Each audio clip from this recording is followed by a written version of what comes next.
this kind of policy of extreme isolationism that Trump is trying to follow, it can only drive its friends and allies away. He's been made it very clear that he doesn't really have any belief that he has friends, and he doesn't care if countries are supposed to be his allies. So I think that is an inevitable consequence of all of this. And of course, the global world order is going to change. Half of the global growth last year came from the US and China, and when they have a fight, the rest of us suffer. But maybe this is what the world needs. So Donald Trump did U-turn, but if you look, you can see him giving you the finger as he drives away at 100 miles an hour.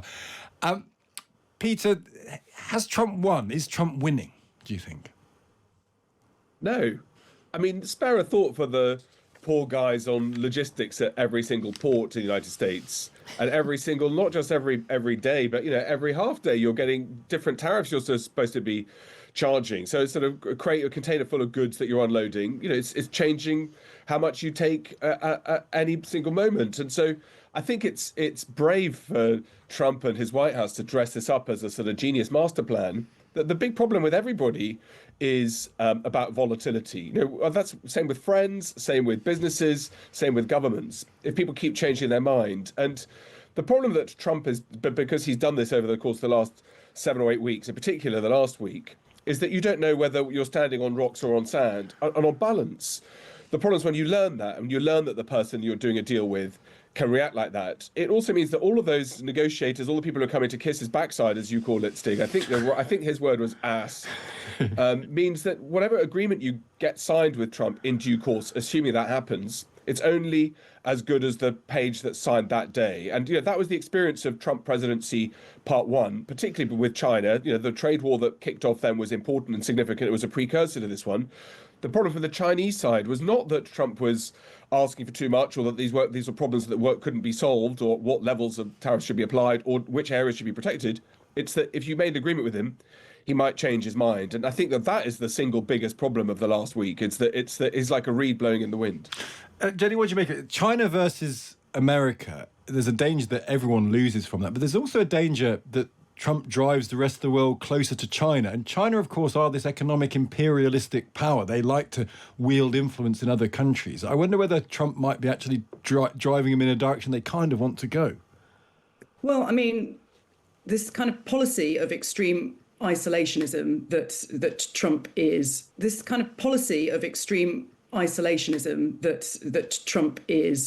trying to follow, it can only drive its friends and allies away. He's been made it very clear that he doesn't really have any belief that he has friends, and he doesn't care if countries are supposed to be his allies. So I think that is an inevitable consequence of all of this. And of course, the global world order is going to change. Half of the global growth last year came from the US and China, and when they have a fight, the rest of us suffer. But maybe this is what the world needs. Rely on the US when they're being led by somebody so capricious, so willing to bully other countries into submission, so difficult to navigate. Maybe this was the only thing that was going to get us to wake up and move on.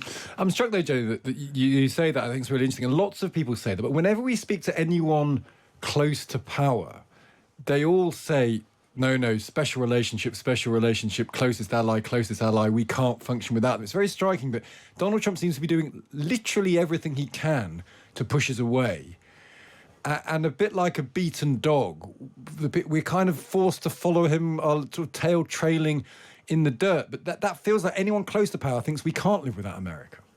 And isn't that crazy? Because I think it's more elusive than finding the Higgs boson. A discovery of a benefit of Brexit is that we are independent. We can make our own choices now about who we want to be friends with and who we want to strike deals with, whether or not we want to move towards India and China, which we probably don't. But, we have those choices now. Even though we have that freedom, I think we don't believe in ourselves.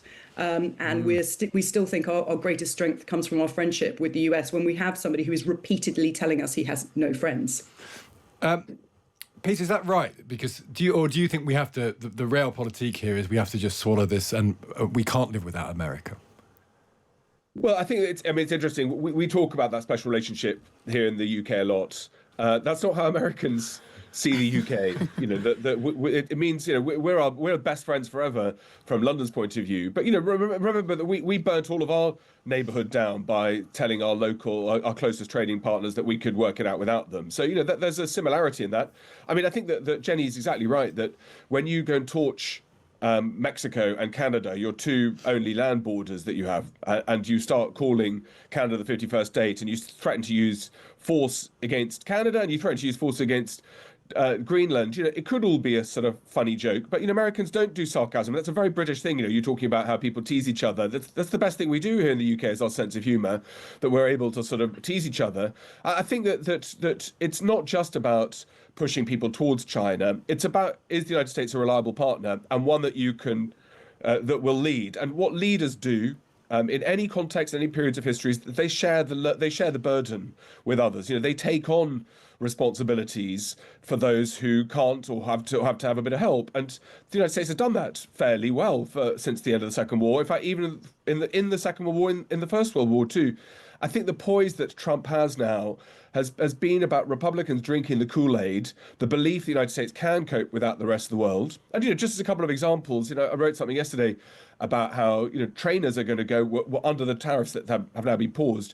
We're going to go from $150 to $230. So that means that if you want to go for a run, that becomes something that only richer people can do. So then general health in the United States gets worse. These kind of unintended consequences of an unreliable friend. And I think it's shocked all of us because America, United States, is a fantastically vibrant, wonderful country with soft and hard power that everybody wants to be their friends. But Trump has done everything he can to try to force everybody to reevaluate. And that's not the smartest diplomatic or political policy to adopt. Jenny, we've talked a lot there about Donald Trump and maybe a bit about his motivation. But the other question here that this all throws up is about Xi Jinping in China, about what China's motivation is and about whether actually that is a country that is now seeking closer economic ties with nations like the UK. What do you think Keir Starmer ought to do at this point? I think right now he should probably back away for the moment and let the two of them, let Xi Jinping and Donald Trump, battle this out in the short term. I think what we need to remember about China is that, this has become political and personal for the Chinese. This is not about markets and trade deficits. This is about not being willing to be seen to be giving in to bullies. That's what they've explicitly said. That's what Beijing has explicitly said. And China, in Chinese culture, losing face is unconscionable. And so in order for there to be any solution to all of this, China needs to be given a way to appear to have won, to have not given in to bullies. So, I think I don't think that we have very much influence in all of this, I have to say. But I think that when we do talk to China, it is important to do so in a way that recognises that they do not wish to be seen to be brutalised or capitulating to bullies. Peter, you can give us a bit of a long-term view here, because we've talked a bit about how under David Cameron as Prime Minister, there was a real push to forge those closer links with China, economic ties, lots of kind of visits between the two. Since then, we've had this question about whether China should be designated as a threat, and now we're back to exploring economic opportunities. With a kind of long view of this, where do you think the UK's relationship with China goes now? China's quite a long way away from us. It doesn't appear to me to pose a specific and direct military threat to us like Russia does. China has got lots of issues that we need to be careful of, particularly when it comes to national security. But there are lots of things that don't seem to me to be particularly threatening. For example, about laptop assemblies and iPhones. So what you need is a government policy that is discrete. What I mean discrete, I mean that is specific. That there are key areas where you can work and collaborate, and then there are clear red lines. And I think that was the problem about the kind of new golden age that Cameron's government supposedly ushered in, because it was kind of everybody is great and everything is great, rather than look, here are the things that we can work together, and here's where we can't. I mean, for what it's worth, I mean, I do a lot on China and its sort of strategic thinking around the United States. So that what Trump's White House looks like from Beijing's point of view is the fulfillment of Marxist, Leninist, and also Chinese interpretation of the United States, which is that the United States is decadent, that the United States is surrounded by, as a president surrounded by business interests and oligarchs, and that China will try to stand firm in front of all of that. China is convinced that the United States is set out to destroy China, or certainly to stop its rise economically, and will do anything it can to kneecap China. So,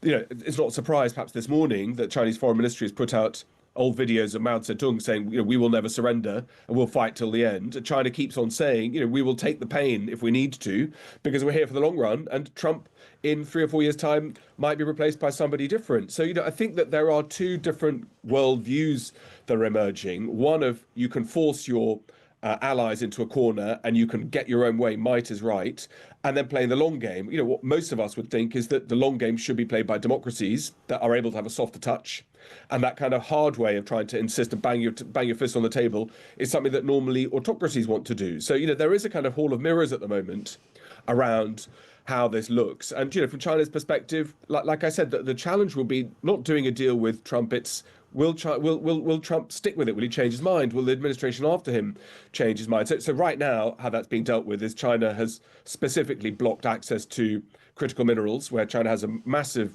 monopoly and has an ability to hurt the United States in a way that either Trump doesn't quite realize or will be able to thinks he can negotiate his way out of, but shows the lack of preparation for something that China's been waiting for the last at least 10 years. Just finally, before we move off this piece, I'm just interested in that point, because the metaphor I tried to use earlier, which may be a wrong one, is that China and America, if they get locked into this, China can put a seatbelt on and still drive into the wall, and America, without a seatbelt, gets harmed. Presumably there is at least some thinking in China that we can go to 125% tariffs, we can freeze trade, we can take the economic hit, we can take the pain, we can look inward, we've got the minerals, we've got a very patient populace, we're a dictatorship, we don't care about elections, we don't care about markets, we can manipulate our own markets.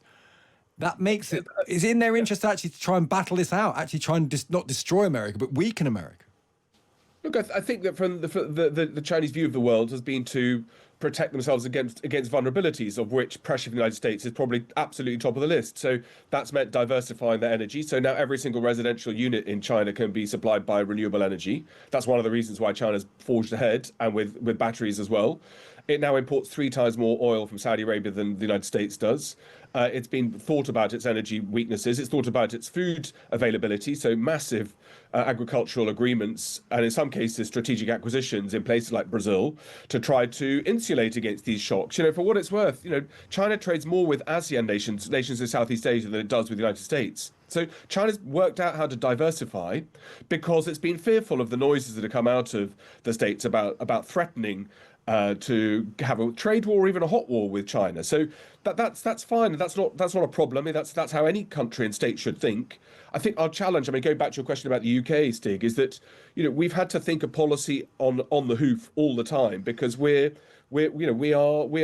not the lead actor. We're the subject of other people making decisions. So it's, what is our plan? As Jenny said, what are we trying to do? Do we just sit here and wait for it and hope it all blows away? But what is our long-term relationship with Europe, the United States, with Russia, with China, with sub-Saharan Africa? And I think that some deeper strategic thinking is really required here in the UK to form a long-term policy. Almost every country in the world has a plan that goes out for 10, 20, 30 years. And, that involves things like water, food, disease environments, preparations. And I think we've just got used to everything working. And in a world where one person can break things and then fix it overnight and then break it again, we're caught on the hoof because we don't have any resilience planning for any of that.